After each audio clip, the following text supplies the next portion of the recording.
inshuti muvandimwe ntuzacikanwe n'ikiganiro cy'ijambo ry'Imana dutegurirwa n'umukozi w'Imana Christine Nyakamwe. Ndi umugore w'umunyaburakari burenze ubuze amahoro abantu bose mu rugo nta mahoro aho nkorera nta mahoro nkavuga nabi abantu bose barantinya aho ngeze bakavuga ngo dongo cya kigore cya polisi kiraje nguze bwirasi bw'ico kigore naja nko muri banke ubashije kwinyegeza kanyinyegeza naja aho tumesuza imyenda ubashije kunyinyegeza kanyinyegeza kuko nagenda nkukana mbabwira nabi cyane aho n'Imana yasanze mu rugo rwawe hari habuze amahoro n'umutwe ntabwo araguye neza.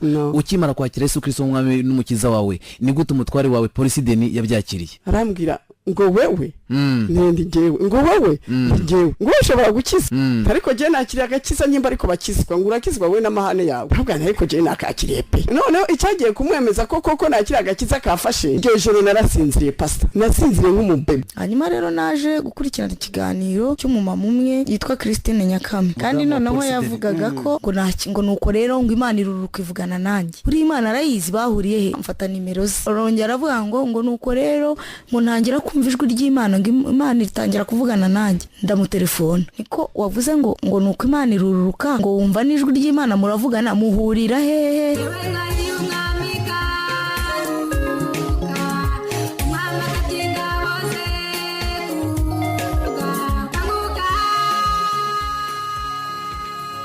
Mbashimira ku bwitange bwanyu bwa buri gihe bwo gutega amatwi ubutumwa bwiza bw'umwami wacu Yesu Kristo. Uno munsi umwami Yesu yasubiye kutugirira ubuntu bwo kutugaburira ijambo rye dukeneye muri no minsi y'imperuka kugira ngo azasange tumwiteguye tutazakorwa n'isoni. Uno munsi turaja gushishikara kuganira ubutumwa Imana yampaye buduhamagarira gukanguka. Kuba tabashije gutega amatwi ibiganiro 39 byatambutse kuri buno butumwa twavuze ko gusinzira mu buryo bw'umwuka kwari ukwibagirwa Imana ukayikura mu bitekerezo byawe umutima wawe ugahugira ku bindi bintu cyangwa ku bandi bantu. Gusinzira ko mu mwuka no gutandukana n'Imana kubwo kuyimura mu mitima yacu tukayimikamo ibindi bintu cyangwa abandi bantu nkatwe ari byo bihinduka ibigirwamana byacu. Mu magambo make umuntu usinziriye aba amaze gutakaza ubushobozi bwo kugendana n'Imana, aba yarateye Imana umugongo kubwo gutakaza ubwo bushobozi. Satani acaza agafata icyicaro mu mutima we akurira kuri bimwe yagize ibigirwamana bye akamukoresha ibyaha kubwo kumuca intege no kumutekerereza kwishakira mu bundi buryo bubi. Kuko tuyoborwa n'ibitekerezo byacu, iyo Satani amaze kudufata mu bitekerezo tugendera mu bubata bwe akadukoresha ibyangwa n'Imana kuko ni we se w'ibyaha. Umuntu usinziriye utari maso aba ari mu byaha. Niko gupfa kw'imitima yacu, niko gupfa ubugingo bwacu. Hano ni byiza ko twibukanya ko ibidusinzirije ari bituma tuva ku Mana tukimura Imana mu mitima yacu, bikaba ari byo dushikamisha ibitekerezo byacu. Mu biganiro byatambutse twaraganiriye mu buryo burambuye bituma dusinzira n'ingaruka zo gusinzira mu buryo bw'umwuka. Twaratangiye no kuganira ku nama umwami Yesu atugira kugira ngo duhore turi maso tutazatungurwa. Twavuze inama ya mbere atugira ko ari ukwitondera amategeko ye ariyo yaya kwizera Yesu Kristo no gukundana nk'uko yadutegetse. Inama ya kabiri twaganiriyeho nuko tugomba kwirinda guteshuka ku masezerano twayimana n'abantu. Inama ya gatatu twaganiriyeho iduhugurira guhora twiteguye nuko tugomba guhora dushakisha kwera nk'uko Imana yera, bitabaye ibyo ntituzabona umwami Imana. Mu biganiro byatambutse twarasobanuye mu buryo burambuye kwezwa icyo ari cyo n'ibyo twakora kugira ngo twezwe, kandi duhore twibuka ko twezwa mu bitekerezo. Musomye cya gitabo nandika cyitwa ngo dukizwa n'ubuntu bw'Imana mwasobanukirwa kurusha. Twanaganiriye no ku mpamvu abantu bakira agakiza ariko bakadindira ntibigere batera imbere ngo bahinduke bezwe. Twanaganiriye no ku mpamvu n'uburyo abantu baba barakijijwe bakuzuzwa umwuka wera w'Imana bakagera no ku rugero rwo gukorera Imana hama bakabwa bakabivamo.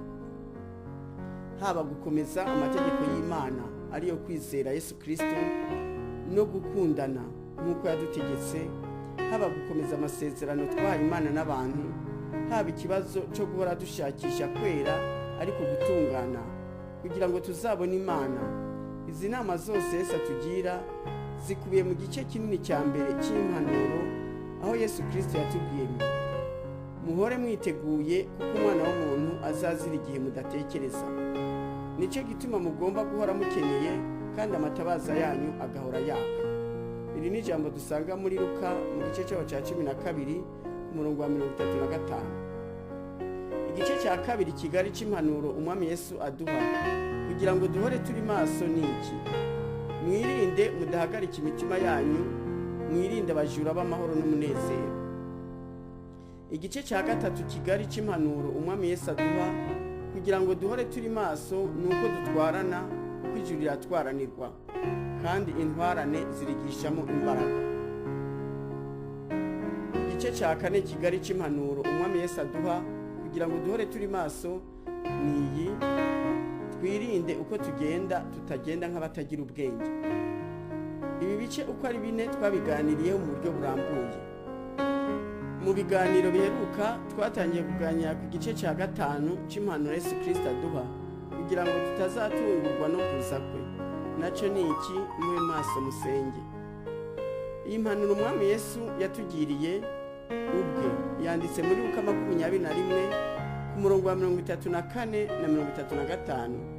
Yaratubwiye ati mwirinde imitima yanyu ye kuremerwa n'ivutu no gusinda n'amaganya y'isi. Uwo munsi ukazabatungura kuko uzatungura abantu bose bari mu isi umeze nk'umutego. Nuko rero muje mu amaso musenge iminsi yose kugira ngo mubone uko murokoka ibyo byose byenda kubaho no guhagarara imbere y'umwana w'umuntu. Umwami wacu Yesu Kristo adusaba kwirinda ibiremerera imitima yacu, bikaduhagarika imitima, bikimura Imana mu mitima yacu. Ibyo bikaba byatuma tuba abasinzi bo mu mwuka, batagitekereza ku Mana ahubwo bahora batekereza ku maganya y'iyi si. Nayo amaganya y'iyi si arahari kubw'ibyago byo mu minsi y'imperuka byagwiriye. Nicyo gituma tugomba gushakisha uburinzi bw'Imana bwo kudutabara kugira ngo tudahitanwa n'imivo y'ibigeragezo tukava ku Mana. Kandi ubwo burinzi bw'Imana bubonwa n'abasenga uko Imana ishaka. Amasengesho niyo atwegereza Imana, none imbaraga z'umwuka wera zikatumanukira, zikatugota, zikaturinda ibyago kandi zikaturinda ikibi n'igisa nacyo. Ni kuri izo mpamvu tugiye kumara ibyumweru bitari bike twiga ku gusenga. Nagira ngo twungurane ibitekerezo ku murimo wo gusenga kuko ari wo murimo ukomeye muri ino si, kandi umwami Yesu akaba aratubwiye ngo murasenga ntimusubizwe kuko musenga nabi. Birakwiye rero ko tumenya gusenga neza uko bikwiriye kugira ngo uko dusenze dusubizwe. Twavuze ko tugomba kuganira ku murimo wo gusenga twishyura ku bibazo 7 bikurikira: gusenga ni iki? Umumaro wo gusenga ni uwuhe? Ni bande Imana ishaka ko bayisenga? Inzitizi z'amasengesho ni izihe? Ni ibiki tugomba gusengera? Dusenga dute? Ubwoko bw'amasengesho ni ubuhe? Ibibazo 4 bya mbere twararangije kubiganiraho mu buryo burambuye. Uno munsi turaganira ku kibazo cya 5 ari cyo ciki: ni ibiki tugomba gusengera? Ni kubanza tugasobanukirwa neza n'iki kibazo. Ni kuvuga ngo ni izihe mpamvu zituma dusenga?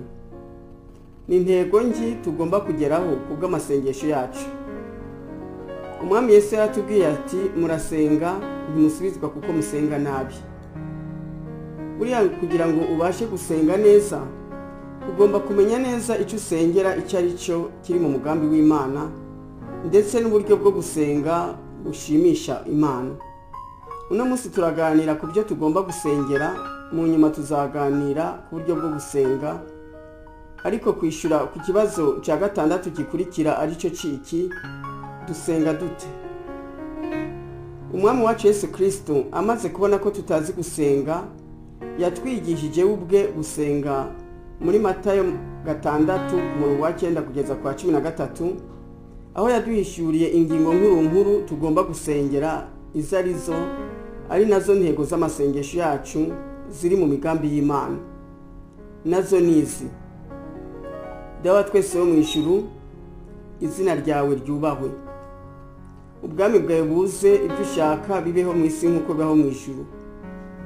Uduhe none ibyo kurya byacu by'uyu munsi. Uduharire imyenda yacu nk'uko natwe twahariye abarimo imyenda yacu. Ntuduhane mu bitwosha, ahubwo dukize umubi, kuko ubwami n'ubushobozi n'icyubahiro ari ibyawe iteka ryose. Amen.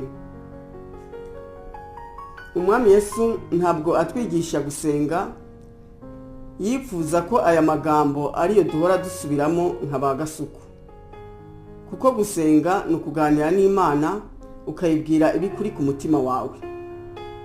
Gusenga ntabwo ari umuvugo umuntu yafashe mu mutwe.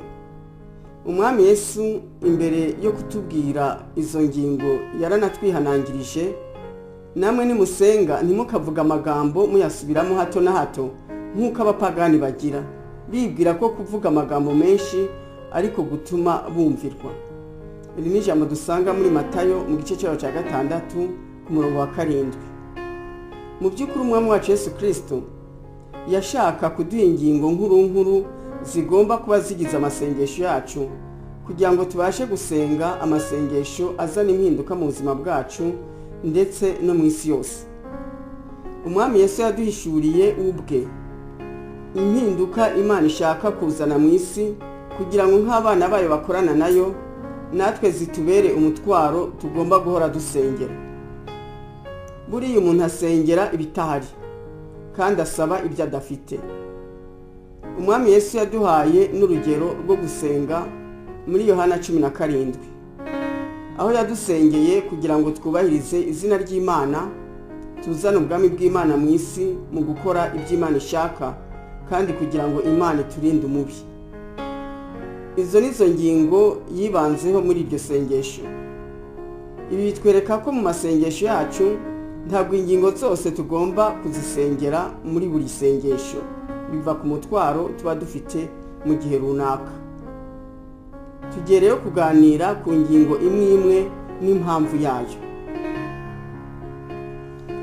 Ingingo ya mbere ni iyi: Dawe twese wo mu ijuru, izina ryawe ryubahwe.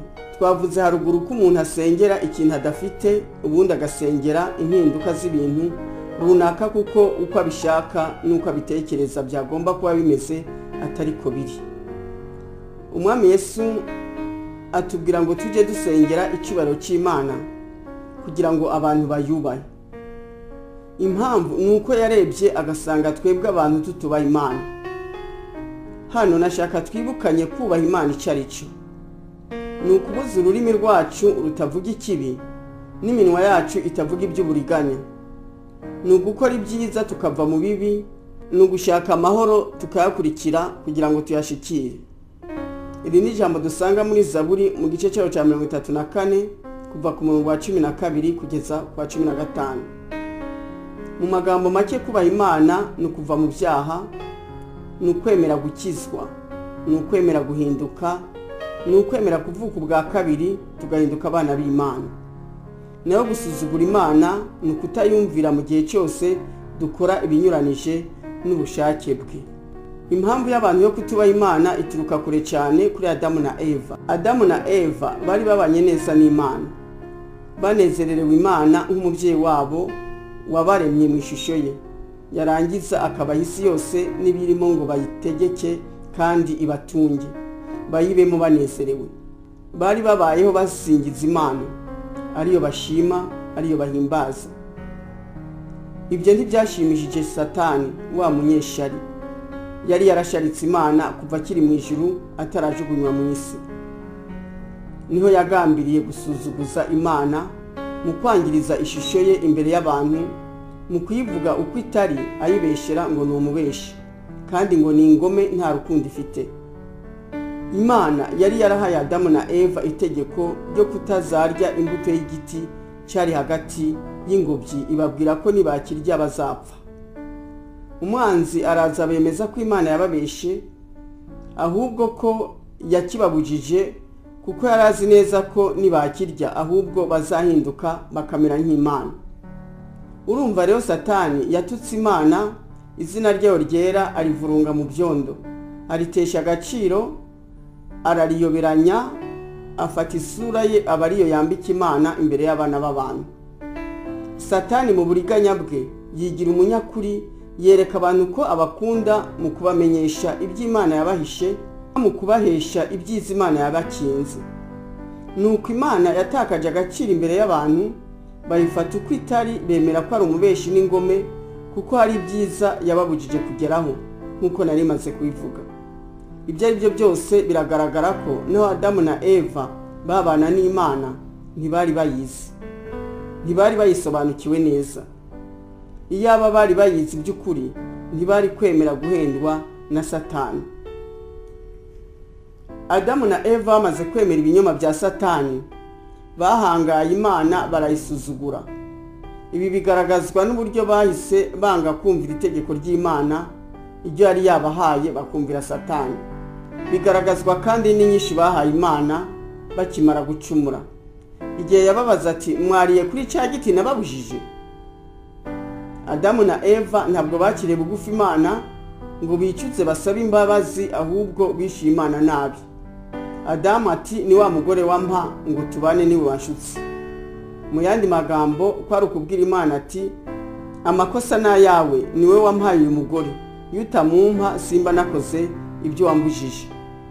Eva nawe ati, ni inzoka yanshukashutse.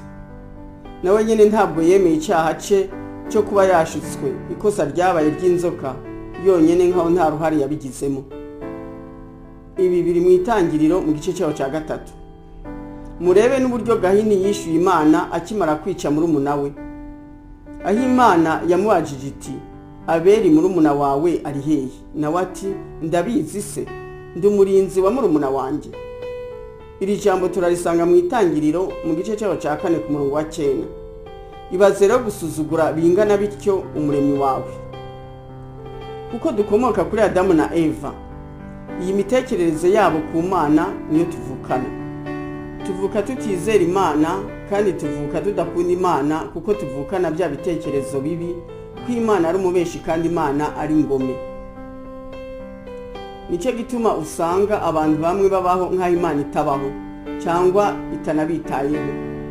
Nanjye ntarakizwa, numva mu bitekerezo byanjye Imana yibereye ahantu kure itanatunezwe, cyangwa ugasanga abantu bahora biganyira gusa batuka Imana. Ubundi kubwo kutamenya imbaraga n'ubwiza by'Imana, ugasanga abantu bari kurekurira ubuzima bwabo Satani no gushakira ibisubizo k'uwo mubi, baraguza baterekera.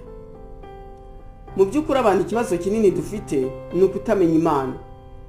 Ntituzi imbaraga zayo, ntituzi ubwenge bwayo, ntituzi ubwiza bwayo n'imbabazi zayo, ntituzi urukundo rwayo, tuyizi nabi.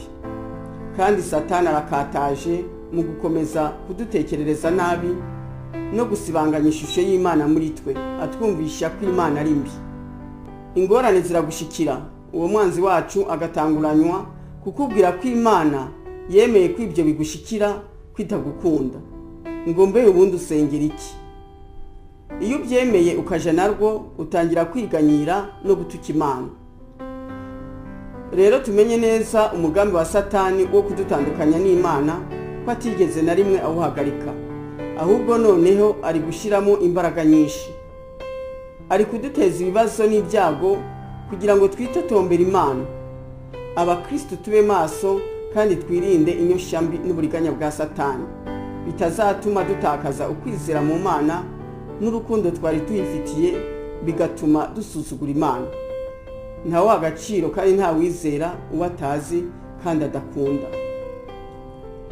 Rero muri iyi ngingo ya mbere, umwami wacu Yesu Kristo aduhugurira kwisengera, tugasengera n'abari mu isi yose, kugira ngo Imana iduhe kuyimenya ukwiri koko.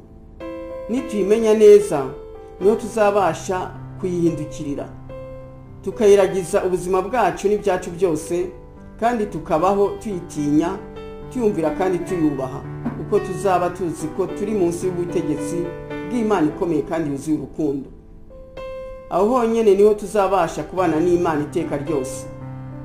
Umwami wacu Yesu Kristo adusengera muri Yohana 17 ku murongo wa mbere kugeza kwa 10, nk'uko nari nabivuze kare, yaduhaye urugero rwiza rw'ingene tugomba gusenga, dusengera za ngingo yari yaratubwiye igihe yatwigishaga gusenga, ari nazo turiko tuganiraho. Ingingo ya mbere adusengera ngo tube abantu bubaha Imana. Umwami wacu Yesu Kristo yasenze muri aya magambo ati: Data, igihe kirasohoye, ubahiriza umwana wawe ngo umwana wawe akubahishe, nk'uko wamuhaye ubutware ku bantu bose, kugira ngo abo wamuhaye bose abaho ubugingo buhoraho. Ubu nibwo bugingo buhoraho, nuko bakumenya ko ari we Mana y'ukuri, bakamenya n'uwo watumye ari we Yesu Kristo. Nakubahishije mu isi kuko narangije umurimo wampaye gukora. Abo wampaye mu isi mbamenyesheje izina ryawe. Bari abawe urabampa, none dore bitondeye ijambo ryawe. None bamenye ko ibyo wampaye byose ko byaturutse kuri wewe, kuko amagambo wampaye nayabahaye, nabo bakayemera. Bakamenya by'ukuri ko naturutse kuri wewe, bakizera kandi ko ari we wantumye.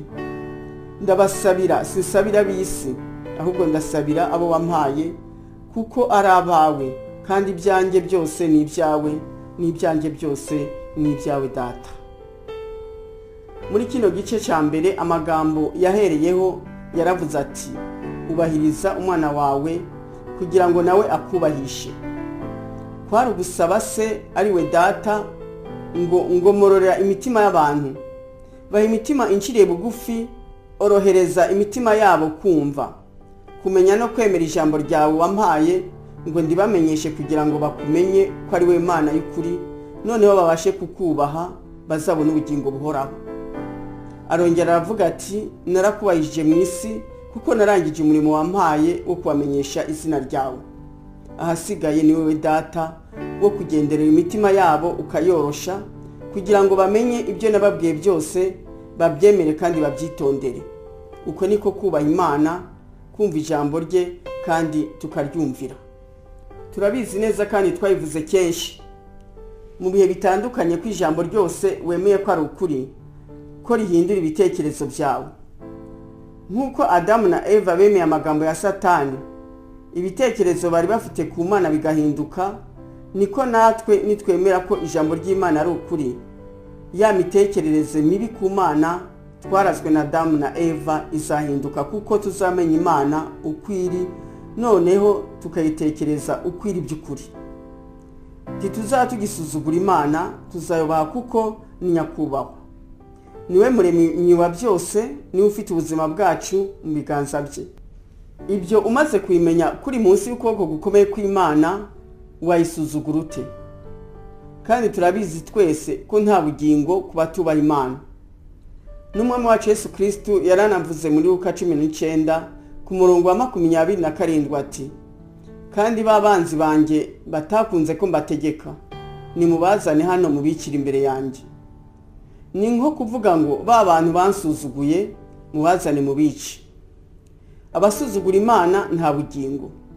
Ubugingo nubwo abubaha Imana.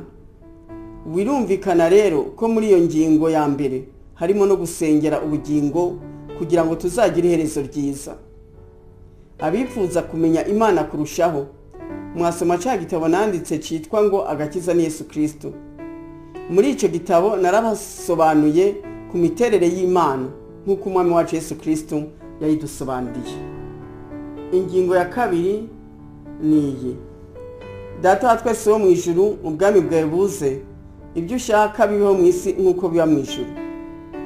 Umwami Yesu yarabisobanuye. Ubwami bw'Imana ni aho hantu hose abantu bitwararika bagakora ubushake bw'Imana nk'uko bukorwa mu ijuru.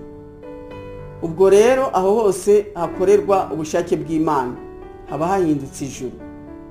Dushobora rero kuzana ubwami bw'Imana mu buzima bwacu, mu miryango yacu, mu itorero ryacu, mu gihugu cyacu ndetse no mu isi yose, dukora ubushake bw'Imana.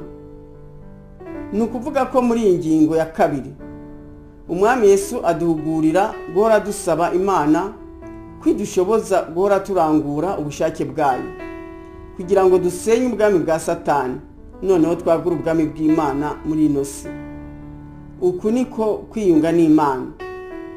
Imana ibana n'abakora ibyishaka, kandi ahakorerwa ubushake bw'Imana Satani arahahunga.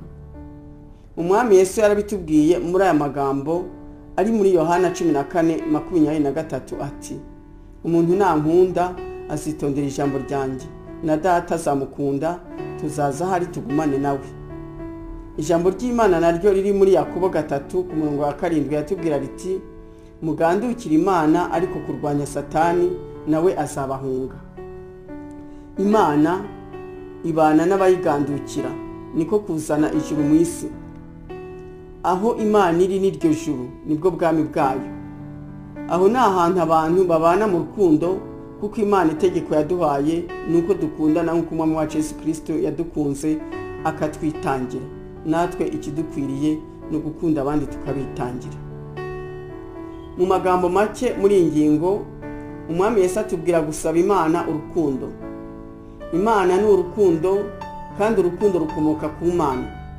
Tugomba gusengera urukundo mu bantu bose kandi b'ingeri zose, kugira ngo duhindure isi ibe indi paradizo, aho abantu babana mu mahoro kubw'Imana izaba iri hagati yabo. Umwami Yesu yasengeye ino ntego ya kabiri y'amasengesho tugomba gukora muri aya magambo. Ndasabira abazizezwa n'ijambo ryabo ngo bose babumwe, nk'uko uri muri nge Data nanjye nkaba muri wowe, ngo nabo babumwe muri twe, ngo abisi bizere ko ari wowe wantumye. Nanjye mbahaye ubwiza wampaye, ngo babumwe nk'uko natwe turi umwe. Yewe mbe muri bo nawe ube muri je, ngo babumwe rwose, ngo abisi bamenye yuko ari wowe wantumye, ukabakunda nk'uko wankunze. Ndanyuzwe kuko mufite amahoro, ndashima cyane ko yambonye akanshyigikira. Reba hirya, reba hino, urukundo rurandose. Reba hirya, reba hino, urukundo rurandose. Nabamenyesheje izina ryawe kandi nzaribamenyesha, ngo urukundo wankunze rube muri bo nanjye mbe muri bo. Iri ni ijambo dusanga muri Yohana mu gice cyaho cya 17 kuva ku murongo wa 20 kugeza kuri 26. Umwami Yesu yadusengeye ku Mana ngo Imana iduhe urukundo kugira ngo dukundane tubumwe. Gukundana kandi ni ukwera imbuto. Nitwera imbuto abantu bazabona ko turi abana b'Imana, nabo bipfuze guhinduka ngo bamere nkatwe, bizere Yesu Kristo, bakizwe, bazabona ubugingo buhoraho. Mu by'ukuri iyo umuntu asesenguye neza, Umwami Yesu muri iyo ngingo yadusabiye ku Mana ngo tubeho ubuzima bwiza muri ino si, dukundana, niho tuzaba mu mahoro no mu munezero. Uko niko kwagura ubwami bw'Imana mu isi. Imana iba mu mitima yuzuye urukundo. Ingingo ya gatatu tugomba kwibandaho mu gusenga ni ingiyi. Data wa twese wo mu ijuru, ntuduhane mu bitwosha nabi, ahubwo dukize umubi. Umwami Yesu ku bw'ingingo adukangurira gusaba uburinzi bw'Imana ku buzima bwacu. Tutarinzwe n'Imana, Satani yatwosha nabi akaducumuza, amaherezo tukarimbuka. Kandi uburinzi bw'Imana buba ku bagendana nayo, bakayifatanyaho akaramata. Imana ni umwuka, tugendanira nayo mu bitekerezo, umutima wacu ugahora werekeje ku Mana, niko kuba maso. Imana rero iri bugufi bw'abari maso. Kandi kugira ngo ube maso, ugomba guhora usenga, ugakunda gusoma ijambo ry'Imana, ugahora uritekerezaho kandi ukaryitondera. Rero muri ino ngingo ni ugusaba Imana urukundo n'imbaraga byo kwiyoza mu mutima, dusenga, dusoma ijambo ry'Imana, kurusha uko dukora ibindi bikorwa byose. Mu butumwa Imana yampaye ngo mbagezeho yambwiye ngo nitwongere ibihe byo gusenga, niyubura amaso atubone, naza gutanga umugisha natwe tuwuboneho, narambura ukuboko natwe adukoreho. Mbese Imana irashaka ko duhora imbere yayo, kandi ibi byose bishoborwa n'abakunda Imana by'ukuri. Nicyo gituma Yesu muri iyi ngingo nanone hahishemo inama ikomeye atubwira ko tugomba guhora dusaba Imana urukundo rwinshi rwo kuyikunda, kugira ngo tubashe guhora dufite inyota n'urukumbuzi byo kubana nayo iteka ryose. Niho tuzabasha kwirinda ibidutandukanya nayo, noneho Imana ikabasha kutugotesha imbaraga zayo, ikaturinda, ikadutabara muri byose. Buriya ukunda ntujya upfa kwemera ibyo abantu bamubeshera, ubyamirira kure. N'Imana nituyikunda by'ukuri ntituzemera ko haba ikintu na kimwe cyadutandukanye.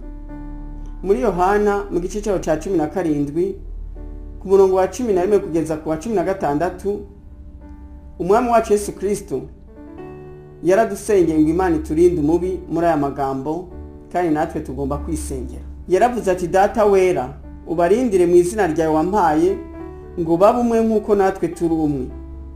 Ngiri kumwe nabo nabarindira mu izina ryawe wampaye.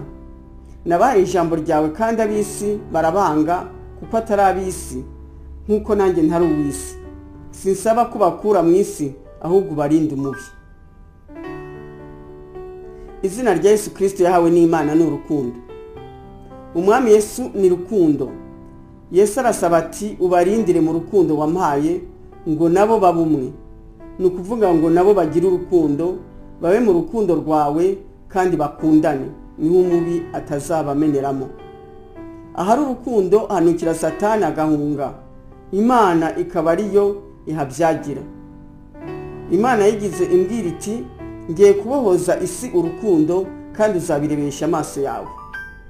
Mu butumwa Imana yampaye kubagezaho, iratuburira ko hagiye kubaho inzangano zikomeye mu bantu. Umwanzi agiye guteza mu mitima y'abantu inzangano zikomeye kugira ngo urukundo rubakamukemo muzabura ijuru. Tugire kwirinda kwinshi. Umwami Yesu yari yarabitubwiye muri Matayo 24 ku murongo wa 12 ko mu minsi y'imperuka ariko bizagenda ati, maze kuko ubugome buzagwira, urukundo rwa benshi ruzakonja, ariko uwihangana akageza ku mperuka niwe uzakizwa. Umwanzi arabizi ko inzira yihuse yo gutakaza ubugingo ko ari ugutakaza urukundo. Nicyo gituma yahagurukiye guteranya abubakanye, abavandimwe, inshuti, abakorana, abaturanyi, kugira ngo hahore ubushamirane hagati y'abantu.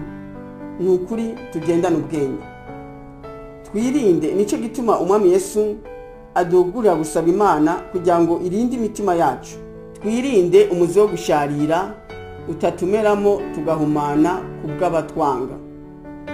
Abo ntibazabura. Nicyo gituma umwami Yesu aduhugurira gusaba Imana kugira ngo irinde imitima yacu itavogerwa n'urwango, ahubwo ishikame mu rukundo rw'Imana, niho tuzaba tunesheje Satani n'inyeshambi ze zose. Ingingo ya 4 tugomba gusengeramo ni iyi: Data wa twese wo mu ijuru, uduhe ibyo kurya bidukwiriye uyu munsi. Hano kugira ngo ino ngingo tuyisengere mu buryo bwuzuye, tugomba kumenya neza ibyo kurya umwami Yesu Kristo atubwira tugomba gusengera ibyo ari byo. Hari ubwoko bubiri bw'ibiryo, kandi hari ibihimba bibiri by'umuntu bikeneye kugaburirwa buri munsi. Hari ibyo kurya bishira, hari n'ibidashira. Iri ni ijambo dusanga muri Yohana 6 kuva ku murongo wa 26 kugeza ku wa 27. Kandi ibiryo bizahoraho bigaburira igihimba cy'umuntu gihoraho, nayo ibiryo bishira bigaburira igihimba cy'umuntu kizapfa. Igihimba cy'umuntu kizahoraho ni umutima, ari wo witwa ubugingo. Igihimba cy'umuntu kizapfa ni umubiri we. Ibiryo by'umutima ni ijambo ry'Imana. Nicyo gituma Imana yise ijambo rye umutsima w'ubugingo. ijambo nibyo ridukuramo ibitekerezo bibi byo kwikunda bisanzwe bitubamo, rikaduha ibitekerezo byiza by'Imana by'urukundo, rikabikuza kandi rikabirinda, bigatuma tudacumura ngo tuve ku Mana. Ijambo ritubyara bundi busha kuko riduha ibitekerezo bisha bikomoka ku Mana, gutyo tukagira umutima wundi, tukagira umutima nk'uwari muri Yesu Kristo. Muri Petero wa mbere mu gice cyaho cya mbere ku murongo wa 22, ijambo ry'Imana yatubwira neza riti, ubwo muyejesheje imitima kumvira ukuri, kugira ngo mubone uko mukunda bene data mutaryarya, mukundane cyane mu mitima yanyu, kuko mwabyawe ubwa kabiri, mutabyawe n'imbuto ibora, ahubwo mwabyawe n'imbuto itabora, mubiheshejwe n'ijambo ry'Imana rizima rihoraho. Imana yaravuze ko byose bizashira kiretse ijambo rye. Ijambo ry'Imana biragaragara ko ari ryo rifite agaciro kurusha ibindi byose mu buzima bwacu, kuko niryo rizaduhesha ubugingo buhoraho. Tugomba rero buri munsi gusaba Imana ikaduha ijambo ridukwiriye, kuko niyo ibizi ibyo tujya guhura nabyo, niyo ibizi ubukene bw'imitima yacu. Tugomba rero kugira ijambo muri twe riza kudufasha gukiranukira Imana, mu kudufasha kwirinda ndetse no guhitamo neza kugira ngo tudacumura ku Mana n'abantu.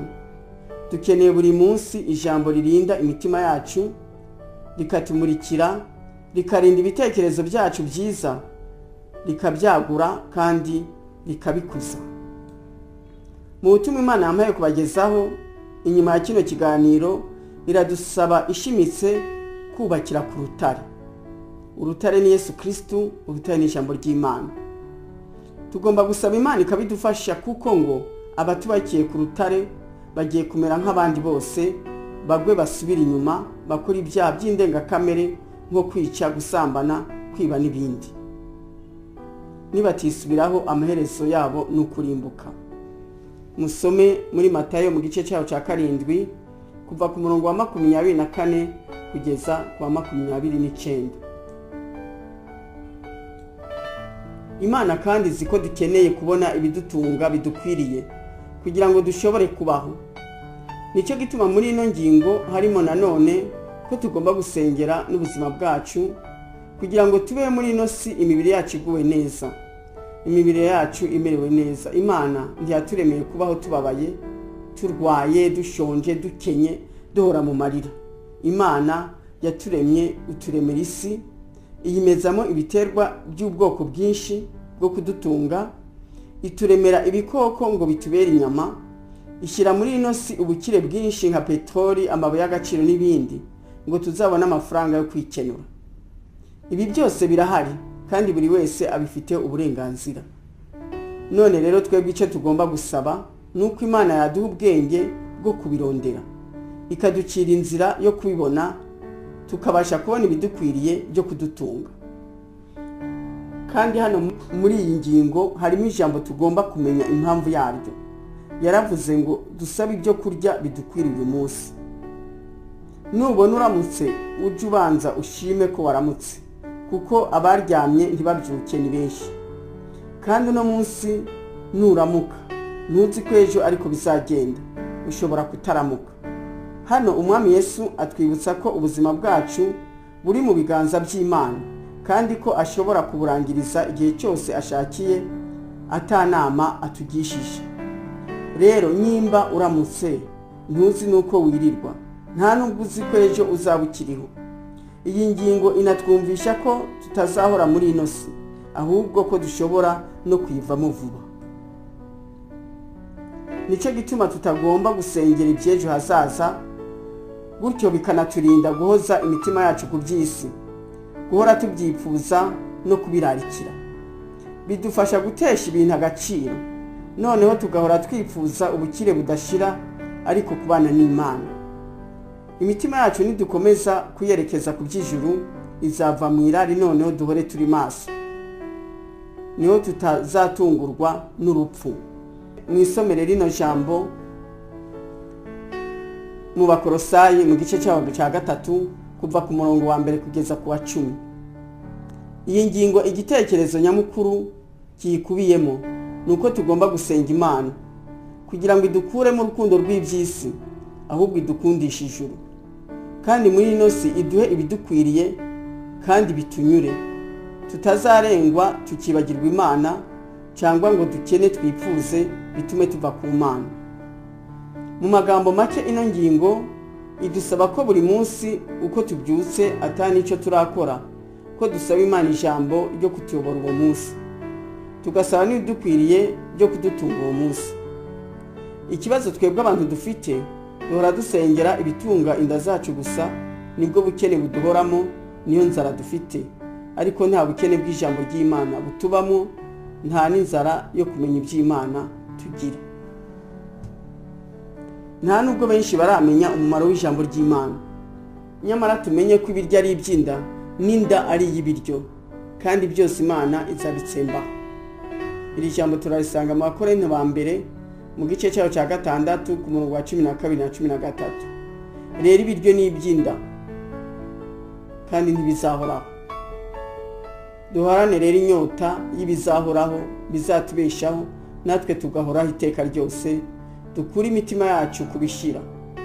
Inda ntikadutegeke, ahubwo dutegekwe n'imitima yacu nimara kuvuka ubwa kabiri. Mu by'ukuri ubutunzi bwawe ufite nyakuri ni ijambo ry'ukuri ry'Imana. Ingingo ya 5 tugomba gusengera niyi: Data wa twese wo mu ijuru, uduharire imyenda yacu nk'uko natwe twahariye abarimo imyenda yacu. Iyi ngingo niyo kudusobanurira no kuduhugurira guca bugufi imbere y'Imana igihe cyose tuje gusenga, tukabanza gusaba imbabazi z'ibyaha byacu, yaba amasengesho yihariye ya buri muntu ku giti cye, yaba amasengesho dusangira n'abandi. Mu gitabo nanditse cyitwa ngo dukizwa n'ubuntu bw'Imana, harimo ibisobanuro byafasha buri wese kumenya uburyo yasaba imbabazi akazibona. Ijambo ry'Imana muri Zaburi mu gice cyaho cya 96 ku murongo wa 9 ridusaba gusenga Uwiteka twambaye ibyera. Ikindi tugomba gusenga Imana natwe ari uko tugira mu mitima yacu kubabarira abandi, niho natwe tuzababarirwa. Nicyo gituma Umwami wacu Yesu Kristo muri Matayo 5 ku murongo wa 23 yatubwiye ati: nuko nujana ituro ryawe ku gicaniro, ukahibukira mwene so uko afite icyo mupfa, usige ituro ryawe imbere y'igicaniro, ubanze ugende wikiranure na mwene so, uhere ko ugaruke uture ituro ryawe. Muri ino ngingo Umwami Yesu aratwungura ubwenge ngo tujye dusenga Imana, twisabe kuduha guca bugufi kugira ngo tujye tubasha gusaba imbabazi igihe cyose ducumuye, kandi ngo Imana iduhe imitima y'imbabazi ibabarira abandi. Tugomba kumenya neza ko amasengesho y'abanyabyaha kwanukira Imana, kandi ko nitutababarira abandi ko natwe Imana itazigera itubabarira, bikazatuma ahubwo turimbuka. Twariho tuganira ku ngingo nkuru Umwami wacu Yesu Kristo yatwigishije kugira ngo ziba arizo tujya twibandaho mu gusenga, kugira ngo ziba arizo zituyobora mu masengesho yacu. Ikibazo kihari ni uko izo ngingo twazifashe nk'umuvugo, zikaba arizo abantu benshi bahora basubiramo ngo barasenga. Twifashishije isengesho Umwami yadusengeye imbere yo gusubira mu ijuru, twasobanukiwe n'ibyo tugomba gusengera kugira ngo haze impinduka nziza mu buzima bwacu, mu miryango yacu, mu itorero ryacu ndetse no mu isi yose. Kwari ugusaba Imana ikadushoboza kuyubaha, ikadushoboza gukora ubushake bwayo, ikaduha buri munsi ibidukwiriye byo gutunga imibiri yacu n'imitima yacu, kandi tugasaba ibya buri munsi gusa kugira ngo tuve mu irari, noneho duhore tunyurwa. Twasanze kandi mu masengesho yacu tugomba gusaba Imana ngo iduhe umutima uciye bugufi kugira ngo duhore tubasha gusaba imbabazi no kubabarira abandi. Ikindi ni uko tugomba gusaba Imana ikaduha imbaraga n'ubushobozi byo guhora bugufi bwe kugira ngo iturinde wa mubi. Sinarangiza rero kino kiganiro ntababwiye ubutumwa bw'Imana uduhamagarira gusenga nk'uko umwami wacu Yesu Kristo yatwigishije. Imana iri kuduhamagarira rero gusengera mu kuri no mu mwuka. Uwiteka Imana yacu atuvugishije muri amagambo: ndabwira abasenga ko ndambiwe n'amasengesho yo kundyarya. Ntabwo nyatega amatwi kuko yuzuyemo ububeshi, amaganya no kutanyurwa. Sinababwiye gusengera mu munezero. Musenga mwibesha nanje mumbesha, kuko mutamfungura imitima yanyu ngo muyinyugururire, kandi muzi ko nzi neza ibyanyu byose. Ubu butumwa nubwo abumva ari bo babwirwa, bumva ko amasengesho yabo atakirimo. Bahamagariye gukora amasengesho nyakuri, amasengesho mukora muhamagara izina ryanjye. Yesu yarabigishije gusenga, ariko ibyo yabigishije mwabigwishe n'ubusa, ahubwo murabiseka. Nta gusenga uko yabigishije, mwahisemo kugwiza amagambo, mukavuga amagambo atarangira, none hagahinduka amagambo asa n'ayavugwa n'abasazi bataye imitwe. None mpagaze hejuru y'umusozi ndeba uburyo abantu basenga, usanga hariho abavuga ibitagira umumaro, abandi barisinziririye. Ni bake ndi kubona bafata umwanya wo gusengera abandi no kwisengera. Amasengesho ntiyabeyereyeho kugira ngo mu gihe cy'iminota 15 mufata ngo murasenga, mwe muriho mwivuga musabiriza mudasiba. Mwakigura icyo abantu bikunda gusa. Ninde wababwiye ko mutahari isi izareka kuzenguruka, kandi ko mutahari isi izareka kubaho? Abasenga berekeje imitima yabo ku bandi no ku bari mu isi yose, nibapfa isi izahomba, kuko amasengesho yabo nyakoresha ibitangazo. Nayo batekereza ko gusenga ari ngenge, mpakirya subira kiriya, ni gutakaza umwanya wanyu, kuko nsoma mu mitima yanyu nkamenya ibyo mukeneye. Ku bushake bwanjye nzabibaha, ariko ntimugahore mwitekerezaho buri gihe mwisengera mwebwe n'ibibazo byanyu, kuko atari cyo mwahamagariwe. Mwahamagariwe gusenga kugira ngo isi igende neza kurusha. Mwahamagariwe gukora kugira ngo ubwami bwanjye buze, mubabera n'aberanda, kugira ngo muzabone ubwiza bwanjye. Mube ibyitegererezo by'abandi mu kubafasha no mu kubasengera, kugira ngo mubashe kwitwa abahungu n'abakobwa babereye ubwami bwanjye. Musome ijambo ryanjye, muziga kumenya, gusobanukirwa no kubahiriza amategeko yanjye. Mwongere ibihe byo gusenga, mwumve bugufi. Nintanga umugisha muboneho, nindambura ukuboko mbakoreho. Nimwumve bugufi, mbatwikirije imbabazi zanjye, kandi mbagotesheje urukundo rwanjye. Icyakora imbabazi zanjye zihabwa abazisaba, zibonwa n'abazikwiriye, zihabwa abazigiriwe. Abana banjye ntibararana ikibi. Uko abandi bagenda siko bagomba kugenda, uko abandi bakora siko bagomba gukora. Dore abo nahaye baranyimye, abo nagiriye imbabazi banze kuzigirira abandi, abo nakunze banze gukunda. Bamwe bararirimba ijuru batazarijyamo, nta n'igiciro cyo kuribona. Mwubakire ku rutare umuyaga uraje, inyubako zidakomeye zirahirimye. Urutare nk'uko nabivuze kare ni Yesu Kristo n'ijambo ry'Imana. Dore hari ibintu bibiri biri imbere yanyu kandi bibi. Icyambere, abantu bagiye gukora ibibi by'indengakamere. Abatubakiye ku rutare bagiye kumera nk'abandi, bakore ibyangwa n'amaso yanjye: kugambana, kwica, gusambana, kwiba n'ibindi. Icya kabiri, hagiye kuba mu bantu inzangano zikomeye. Nyamara naho bimeze gutyo, abanje nzabarinda. Ndiho ngenda nyura ku bantu biyitira izina ryanjye, kuko abenshi barambeshera. Ngiye kwikorera umurimo wanjye, nje gukorera mu bahanuzi, mu bavugabutumwa, mu bapasiteri. Mwirinde, kuko hari abagiye gutandukana nanjye kubw'amafaranga. Hari abahumanye bafite virisi yo gukunda iby'isi. Hari abamaze kunsohora muri bo, ndigendera nja mu banshaka. Ibyo aribyo byose mugiye kumenya abankorera by'ukuri n'abambesha ngo barankorera. Mwihane mugume kuri uwo musozi wo guca bugufi. Ndaje. ndi Imana y'imbabazi, ndi urukundo, ariko nkunda abankunda kandi abanshakana umwete nibo bazambona. Ikibazo abantu bafite, bamburiye umwanya, bararangaye, bagiye mu bindi. Mugume mu mwanya wanyu. Amen. Imana yampaye n'amagambo ari muri Bibiliya ngo muyisomere mubashe gukomeza gusobanukirwa n'ubu butumwa. Musome Matayo igice cya 6 cyose. Mwongere musome Zaburi igice cya 23 umurongo wa 6. Musome Esther igice cya 4 umurongo wa 14. Mwongere musome muri Luka igice cya 23 umurongo wa 44 kugeza kuri 55. Mwongere musome mu Itangiriro ku murongo wa 2 igice cya 2 ku murongo wa 15. Musome Matayo igice cya 7 umurongo wa 24 kugeza kuri 28.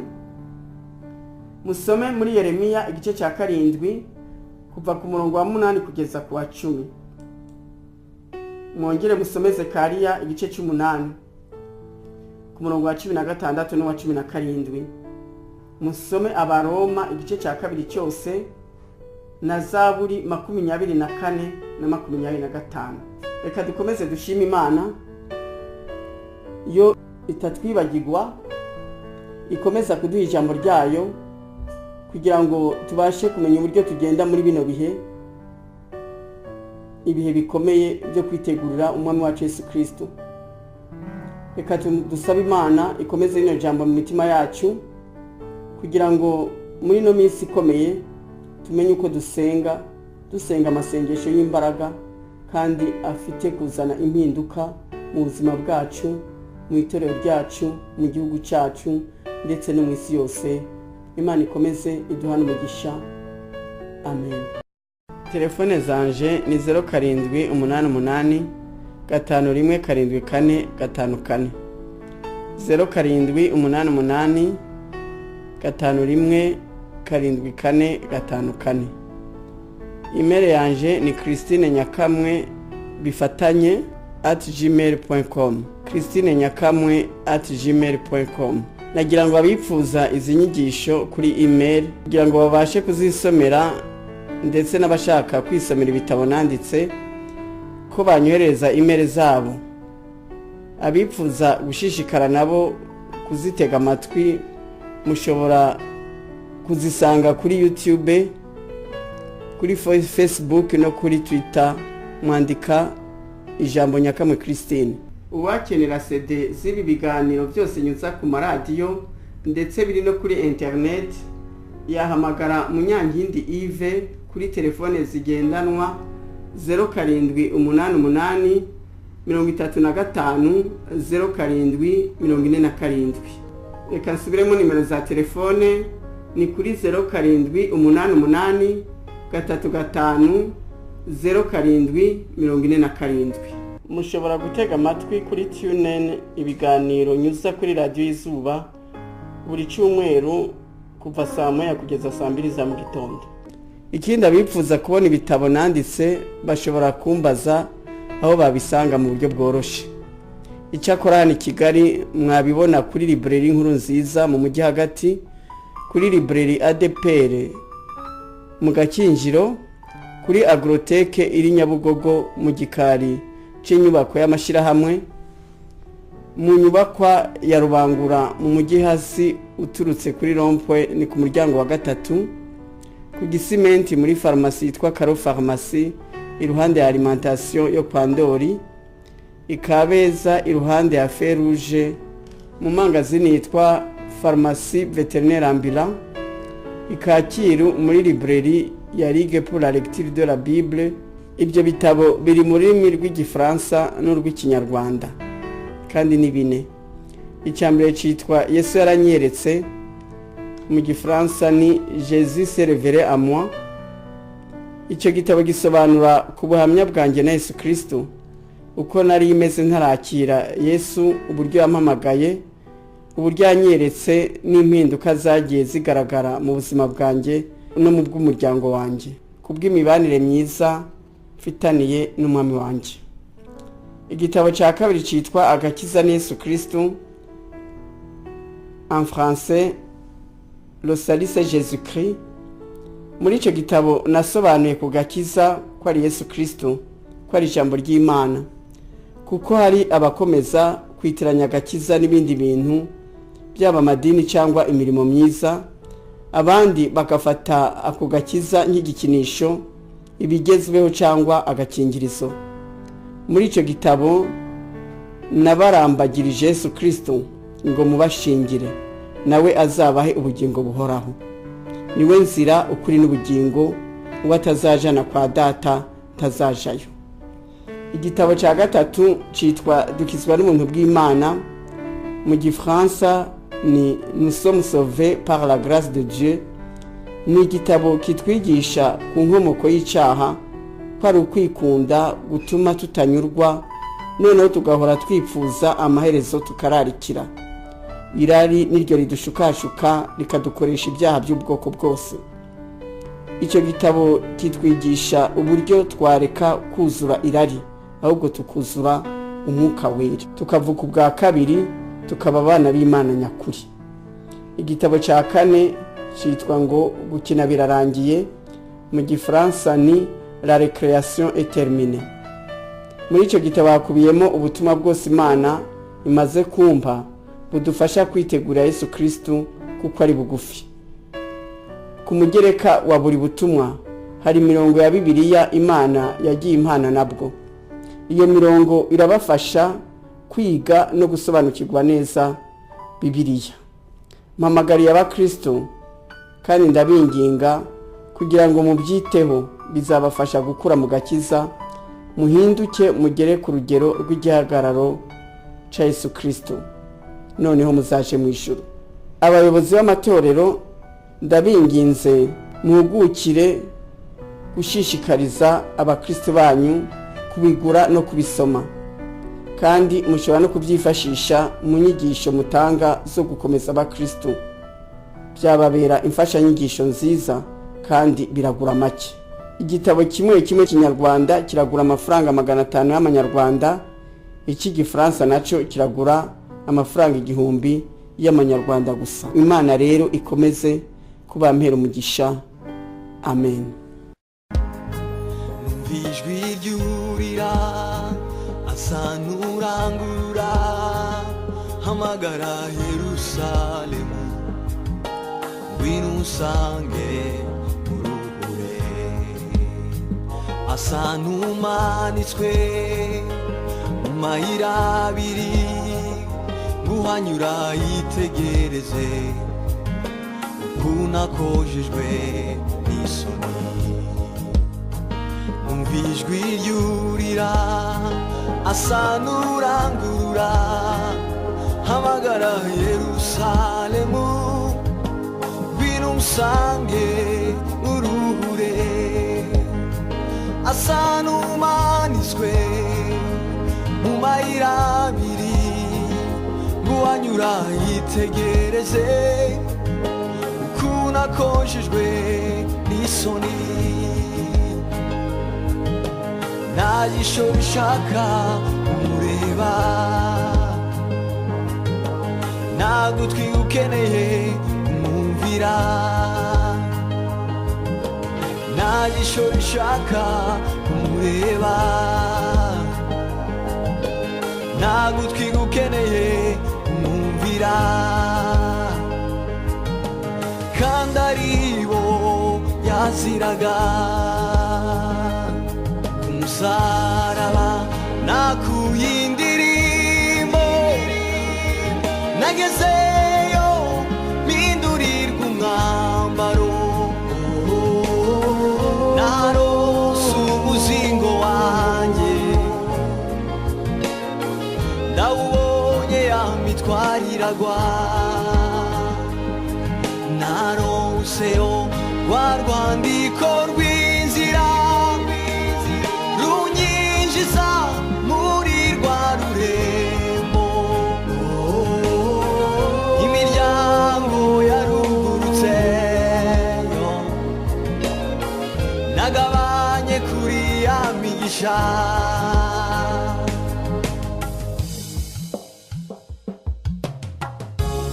musozi kera waricaga uwawugezeho yari kivume nageze umutima uratsindwa hamindukira imbabazi Gorigota kera yaricaga uwayigezeho yari kivume nageze umutima uratsindwa hamindukira imbabazi Nemera maze nditaba Nemera maze nditaba umusaraba nakuye indirimbo nagezeyo mpindurirwa umwambaro naronse umuzingo wanjye ndawubonye yamitwariragwa naronseyo rwa rwandiko rw'inzira runyinjiza muri rwa rurembo imiryango yarugurutse nagabanye kuri ya migisha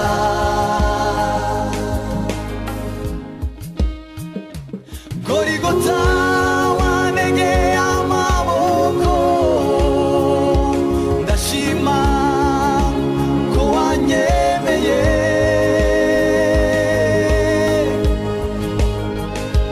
Gorigota wambereye n'inzira wanyijije ku gicaniro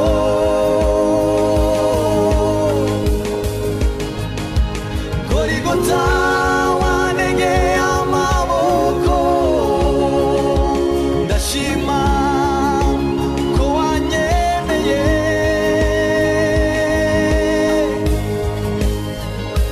Gorigota wa musozi w'urukundo wanyambitse gukiranuka ndagukunda Gorigota nishimiye ko wanyemeye Gorigota yo ndagukunda nishimiye ko wanyemeye narakugabiwe yo ndagukunda nishimiye wanyambitse gukiranuka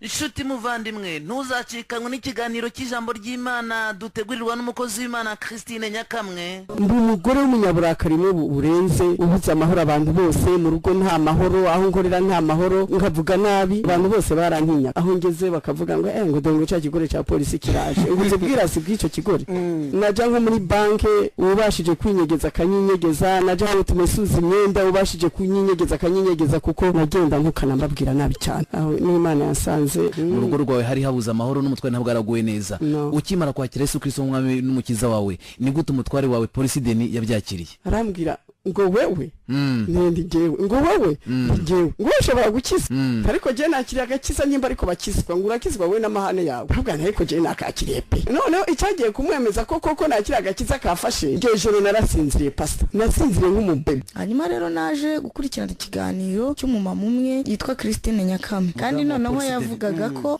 ngo nuko rero ngo Imana iruruka ivugana nanjye buri Imana arayizi bahuriye he mfata nimero ze arongera aravuga ngo nuko rero ngo ntangira kumva ijwi ry'Imana ngo Imana itangira kuvugana nanjye ndamutelefone niko wavuze ngo nuko Imana iruruka ngo wumva n'ijwi ry'Imana muravugana muhurira hehe